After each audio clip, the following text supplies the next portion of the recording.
ہوا تھا۔ سیدنا حضرت ابو بکر صدیق رضی اللہ تعالی عنہ قربان جائیے، نبی علیہ الصلوۃ والسلام نے ارشاد فرمایا اگر کسی کو زمین کے اوپر مردہ چلتے ہوئے دیکھنا ہو تو ابو بکر صدیق کو دیکھ لے۔ لیکن کبھی کبھی فرمایا کرتے تھے اے کاش ابو بکر کسی مومن کے بدن کا بال ہوتا، کاش کہ ابو بکر کوئی گھاس کا تن کا ہوتا، اے کاش صدیق کو اس کی ماں نے جنا ہی نہ ہوتا کہ کل قیامت کے دن اللہ کے حضور کھڑا ہونا ہے۔ اور یہ تو وہ صدیق ہے، نبی علیہ الصلوۃ والسلام نے ارشاد فرمایا جب قیامت کے دن اللہ کا جلال ہی جلال ہوگا اور میں اللہ کے سامنے سجدہ کروں گا، اللہ فرمائیں گے میرے محمد صلی اللہ علیہ وسلم سر اٹھائیے اور حساب کتاب کے لیے امت کو پیش کیجئے، کون ہے جو آج میرے سامنے حساب دے سکے؟ تو روایات میں آتا ہے نبی علیہ الصلوۃ والسلام سیدنا ابو بکر صدیق کو اللہ کے سامنے پیش فرمائیں گے اور کہیں گے اللہ آپ صدیق کا حساب اس سے شروع کیجئے۔ اللہ تعالیٰ ابو بکر صدیق رضی اللہ تعالیٰ عنہ کو جب دیکھیں گے تو اللہ کا جلال ختم ہو جائے گا، اللہ کا غصہ ٹھنڈا ہو جائے گا۔ اللہ تعالیٰ فرمائیں گے میرے پیارے محمد یہ تو وہ ہے کہ دنیا میں آپ اس کے احسان کا بدلہ نہیں چکا سکے، آج میں یہ احسان کرتا ہوں کہ اس کی وجہ سے میں امت کے اوپر حساب کتاب کو آسان کر دوں گا۔ کیا اللہ رب العزت کا خوف، اس قدر بشارتیں، اس قدر نبی علیہ الصلوۃ والسلام کے ساتھ محبت کا تعلق، جنت ہونے کی سرٹیفکیٹ دنیا کے اندر، لیکن قربان جائیے اس کے باوجود بھی اللہ رب العزت کا کس قدر خوف ہے۔ اللہ اکبر کبیرہ۔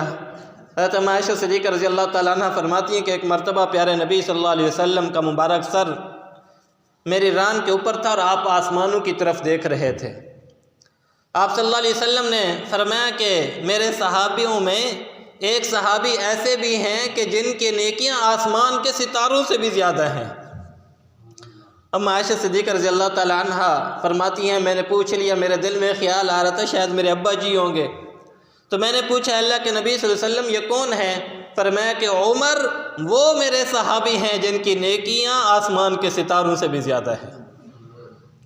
لیکن ان کے بارے میں روایات میں آتا ہے کہ جب نماز پڑھنے کے لیے کھڑے ہوتے تھے، ایک مرتبہ فجر کی نماز پڑھاتے ہوئے سورہ یوسف کی تلاوت کر رہے تھے اور جب اس آیت پر پہنچے انما اشکو بثی وحزنی الی اللہ، تو اس قدر روئے کہ مسجد نبوی کی پچھلی صفوں تک حضرت عمر فاروق رضی اللہ تعالی عنہ کے رونے کی اور گڑ گڑانے کی آوازیں آ رہی تھیں۔ اس قدر مقام ہے کہ نبی علیہ الصلوۃ والسلام نے ارشاد فرمایا لو کان بعدی نبی لکان عمر، کہ اگر میرے بعد کوئی نبی ہوتا تو عمر ہوتا۔ لیکن قربان جائیے اللہ کا خوف کس قدر ہے، اللہ کے سامنے کھڑے ہونے کا خوف کس قدر ہے۔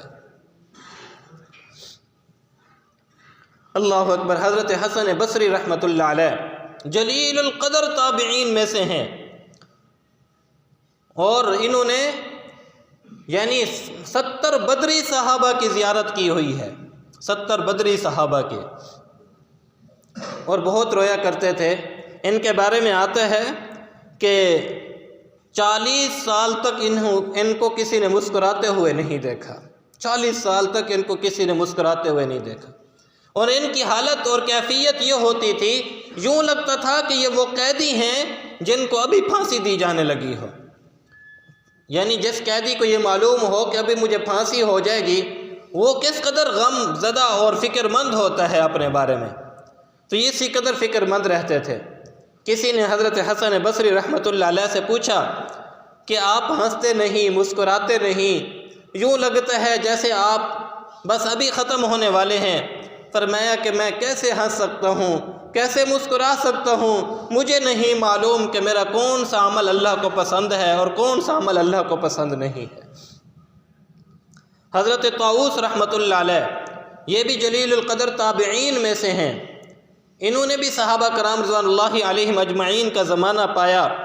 یہ ان کے بارے میں روایات میں آتا ہے یہ بستر بچھاتے تھے سونے کے لیے، جب بستر پر لیٹتے تو پھر کھڑے ہو جاتے، پھر لیٹنے کی کوشش کرتے، پھر کھڑے ہو جاتے۔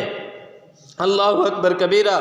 تو کسی نے کہا کہ طاؤس آپ بستر بچھاتے ہیں سونے کے لیے، لیکن پھر اٹھ جاتے ہیں اور پوری رات اللہ کے سامنے گریہ کرتے ہوئے اور روتے ہوئے گزار دیتے ہیں، وجہ سمجھ میں نہیں آتی۔ پر میں بستر تو بچھاتا ہوں آرام کرنے کے لیے، لیکن پھر دل میں سوچتا ہوں کہ طاؤس تو کیسے بستر کے اوپر آرام کر سکتا ہے کہ کل قیامت کے دن تجھے ایک ایک گھڑی کا اللہ کے سامنے حساب دینا ہوگا۔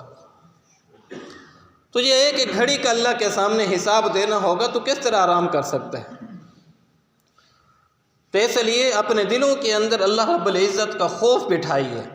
جب انسان کے دل کے اندر اللہ کا خوف آ جاتا ہے تو پھر انسان ایسا شخص گناہوں کے قریب نہیں جاتا ہے۔